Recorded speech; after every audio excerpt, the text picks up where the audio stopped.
2 days after Chief William traveled, Ruth brought Jack home. Jack stepped into the luxurious living room first, his laughter echoing as he looked around, taking in the expensive decor. Ruth followed closely, gripping his arm like a teenager sneaking around. "Relax, nobody is here. My husband traveled and won't be back till tomorrow," she whispered, her voice soft but confident. They settled on the plush couch, their conversation shifting from playful to deeply personal, a lingering stare, a nervous chuckle, and before Ruth could think twice, Jack's lips met hers. One thing led to another, and in that moment she gave in completely. After the moment, Jack sat quietly, staring at the floor. Ruth noticed the sadness in his eyes. She leaned in, her voice gentle. "Jack, what's wrong? You know I'm with Chief because of his money. I'm doing this for us." Jack finally looked up at her, his voice low but clear. "I don't like this, Ruth. I can't keep sharing you with him. You're not the same anymore. He have changed, and can't stand it. And now I don't even feel like I'm with you. I'm jealous, Ruth. I don't want to share you with him." Ruth's eyes widened in surprise. "What are you talking about?" Jack's face hardened, but his voice remained calm. "You said he's coming back tomorrow, right?" He took a step closer, lowering his voice.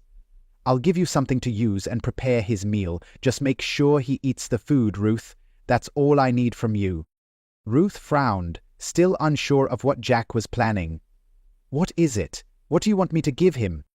Jack glanced around before answering, his voice almost a whisper. "I'll tell you later. Just trust me. Prepare the meal like I said, and make sure he eats it."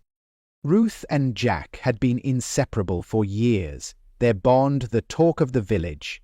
Everyone assumed they'd end up together, especially after seeing how their hands often intertwined as they worked side by side. Their connection, undeniable. Their love was pure, but it wasn't without its struggles. Ruth and Jack dreamed of a life filled with luxury and comfort, a life that seemed so far out of reach in their modest village. They'd often talk about their plans for the future, imagining a world beyond the fields they worked in. But everything changed the day Chief William entered their lives. Ruth was going about her usual routine when she first crossed paths with him. A sleek black car pulled up, and from the back seat, a man stepped out who radiated wealth and power. Ruth couldn't deny the instant attraction she felt. Chief William was everything Jack wasn't. He had money, influence, and offered the kind of life Ruth had always dreamed of. One day, after a few interactions with the chief, Ruth found herself faced with a proposition. Chief William asked her to marry him. When Ruth told Jack about the latest development, Jack said, his voice tinged with bitterness, "This is the chance we've been waiting for. You'll be able to help us build the life we both want. Don't let this slip away." Jack urged Ruth to marry Chief William, seeing it as their only way out. "You'll be able to send me money, Ruth. Together we can have everything we've ever wanted. Luxury, comfort, all the things we couldn't get on our own." With a heavy heart and a mind clouded by Jack's words, Ruth agreed. She married Chief Williams. Fast forward to the day after, Jack gave Ruth something to add to Chief William's food. Ruth had followed Jack's instructions, nervously preparing the meal for Chief William. When he returned home, she served him the meal just as Jack had told her.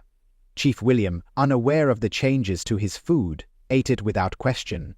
They went to bed as usual, but things didn't go as Ruth had expected. That night, Chief William couldn't perform. No matter how much Ruth tried to reach him, something was clearly wrong.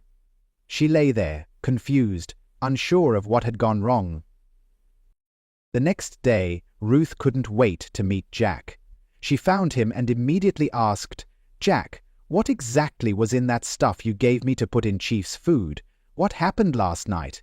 He couldn't do anything." Jack smiled slyly, his eyes gleaming with satisfaction. "Now I have you all to myself," he said confidently, his voice filled with possessiveness. "He won't be able to perform again. I've made sure of it. You're mine now, Ruth, and there's no going back." Ruth was taken aback by his boldness, but something inside her stirred. At first she felt relief, then happiness.